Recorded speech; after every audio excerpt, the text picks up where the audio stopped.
welcome back to Petite Mama YouTube channel. If you're new here, my name is Eunice. I'm a mom and I'm a wifey. I'm kinda cozy, just chilling on my bed, and that is because I'd left the house, but I don't even know why I left, because I'm feeling so unwell. I'm taking some medication and they are quite strong, so I thought I was able to get out and do some errands, but I just got to town and I was like, you know what, let me just back to the house. So I got back to the house and I'm like, you know what, instead of getting rid of this makeup, why just don't I hold up the camera and try and vlog, or at least upload a video. So for today's content, I want to share with you guys my motherhood experience of the year 2019.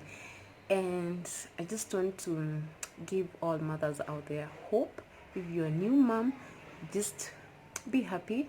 It's gonna come and it's gonna pass. It's just a small period of time. So I'm going to share with you guys my experience as a new mom in the year 2019, because 2019 I just decided to stay at home. I became a stay-at-home mom just to bring up my child, and it's not because I didn't want to really go back at work. I actually decided to quit my job because it was my job. It wasn't a boring job or tiresome, but I think I was just tired, and I think my pregnancy was a perfect excuse to quit my job. So it's not like I'm telling you, like, if you're becoming a mom, to quit your job, but for me it was just time. You know, those work environments whereby you just want to leave but you don't have an excuse yet, and then you just happen to get this perfect excuse of being pregnant, and you're like, you know what, after my maternity leave, I'm not leaving. I'm not going back to work. So that is what happened to me after my maternity leave. I just decided to stay at home. I was just like, you know what, I just don't want to work there anymore, so let me be a stay-at-home mom, just bring up my child.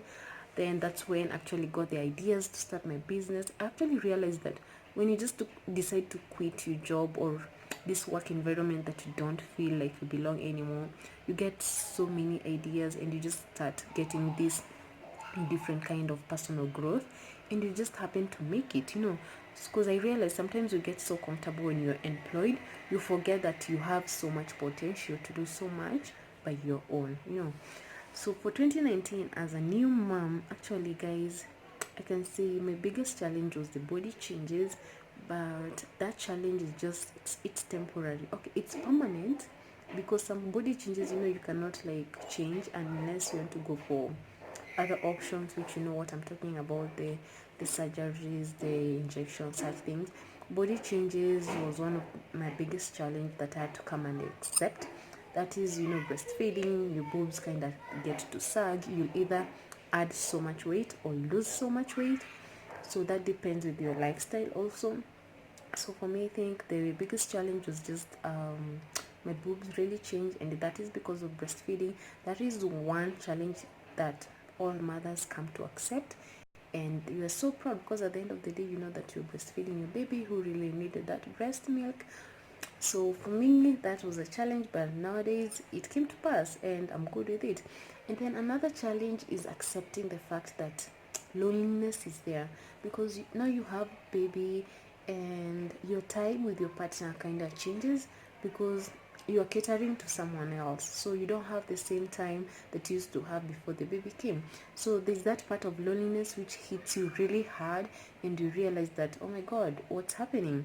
But we are always told that try and create time for yourselves, because babies will grow up. Because I remember, for me, there's a time that I can stay at home and I start calling my husband, asking, you know what time are you coming home? Because I was like, I'm bored and I'm lonely, because I'm just at home with the baby and the baby's not talking. So you're just like trying to figure out, when is the next person going to knock on that door. So that is another challenge. Another challenge that I really experienced as a mother in 2019 was having to accept that feeding is different for kids. Feeding is really different for kids, because for me, I had a challenge after I stopped after 6 months. Actually started feeding my baby quite early, I think from 4 months, but it reached a point and it's like she was not taking in more food. Around 8-9 months, she was not taking in more food. That really frustrated me, because I was trying to figure out, what am I not giving her, what is the right food. So I really thought that my baby was taking after me because I have a very, very poor eating habit. And that really drained me for some few months. And it just hit me that, you know what? Kids are kids. Just take them with their pace. Don't rush them. They will catch up. If it's poor eating habits, maybe somehow, somewhere, they will end up changing. So if you're a new mom, or if you're about to be a new mom, first of all, congratulations, and just be ready to accept some of those changes and challenges. And another big challenge is definitely lack of sleep when you're a mom. For the past, my baby is now 15 months. There is no night for the past 15 months that I've slept consistently. You will not sleep for about 2 years. And that is still something that actually I think that I've already, I mean, I'm already used to that, but I just want you to know that that is one of the biggest challenge. And you are normally told that if you're a sleeping person and then you happen to get a child, sleep just disappears. Somehow it just disappears. So that is another challenge, but somehow you just get along with it because you have to wake up at night so many times, feeding hours at night. You just have to maybe change the baby's position, or you just have to change the diapers. So many things happen if you're a mom and you have a baby between, newborns and the first 2 years. So that was another challenge of motherhood in 2019. Then another big challenge that I think I can really mention is what, oh my god, I had it is now when you decide what age or what stage to stop breastfeeding. Because for me, I've just stopped breastfeeding my baby when she just turned 15 months. That was December last year. And trust you guys, it's not easy. For me, it was the biggest challenge because I had to let her cry several nights just for her to get used to it. And my child was not a bottle baby, so bottles were not working for her. So I think that's why it became a very big challenge for me. But I'm glad now we are now over 2 weeks without breastfeeding, and she's doing well, she's doing fine. We are definitely going strong without breastfeeding. So that is another very, very big challenge as a mother, deciding when to stop breastfeeding. And even when you decide to stop breastfeeding, it's normally a challenge because you have to see them go through these uncomfortable and easy situations or times because they're not also used to not to breastfeed. But at the end of the day, they just need to stop breastfeeding at some time. And then another learning point that I just want to share with moms is that if you're a new mom, or you also really need to know and be aware of the gap that you want to give your next child. Otherwise, messing up is so easy. Because I know, like, for me, I took me time before I settled on the kind of family planning that I want to use. And that is because, to be honest, it's like I got a scare, then I just decided, you know what, this is the time. Because I realized if you just mess, it's so easy for you to get pregnant and realize that you still have another baby, and you'll end up not having the proper gap to your kids.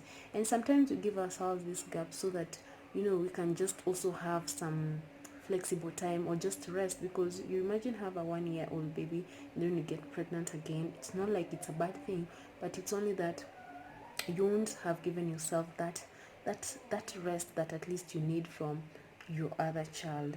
So it's very important as a new mom. That is a lesson that I think I just need to pass along, because I realized that so many women are having that challenge, or they happen to get pregnant way too early when the other child is still very young, mostly because of 1, 2, or 3 cases, or just something just happens. So that is a challenge, but also a lesson that try and come up with a family planning that you want to use, or just try and be careful. Wow, I just switched on the lights and I feel like redoing the whole video, but oh my god, I cannot redo the whole video. But oh my god, look at the lighting, it's like perfect right now. So those are some of the challenges. When it comes to the wifey side, it's very important to find time and to reconnect with your husband, because babies take a lot of mother's time. You're always there, you're always, I mean, you don't think of anything else. Even when your husband comes at home, you're always like, you'll probably serve him food, and the next minute you're like, where's my baby, where's my child? I need to be with her, I need to change, I need to feed her, I need to make sure she's asleep, I need to feed her, to give her some water. You're always thinking about the baby. But you also have to remember, guys, that this is a marriage. You have to reconnect, you have to make sure that you care about each other, you have to make sure that you still listen to each other, and you're not distracted by the baby 100%. Just try and squeeze in some time and connect with your husband. I think that is my biggest lesson, being a first time mom and being a wife in a marriage. And you just have to, try and balance everything, because at the end of the day you realize that if things don't work out, first blame will always be to that woman. So it's not easy being a woman. You have to take in so much, you have to balance so many things, you have to sacrifice so many things, because you cannot say that the sleepless nights that I've had are equal to the sleepless nights that my husband has had. And on the same side also, I still have to be there for him. I still have to make sure that this house is in order. I have to make sure that this marriage is in order. So it's also a challenging thing, but it's also a beautiful thing, because if I normally say, if you've married your best friend, it's the easiest thing ever. Things just work out perfectly, and you find that marriage just balances itself without you having to get or have so much pressure. So I'm not sure if I've mentioned all the points, but for me, 2019 as a mother taught me so much. And to be honest, I feel like even if I'm to have a second child, I've definitely learned so much, and I'm definitely a very proud mom. But I'll just give myself more time so that I can digest all that upbringing and being a mom, and trying to watch your kid grow up and trying to correct your mistakes, so that when I get a second child, I'll be able to know where the gap is. So guys, I hope you have learned something from this video. My name is Eunice. Remember to subscribe and leave a comment as usual, and I'm going to see you in my next video. Let me just right now try and lay down, relax, because this medication is driving me crazy. I've been told to try and eat enough, always make sure that I'm eating, and that's what I'm going to do. And I'm going to see you in my next video. This year I just want to be very consistent and talk more to you guys, and thank you so much for being with me. Happy New Year.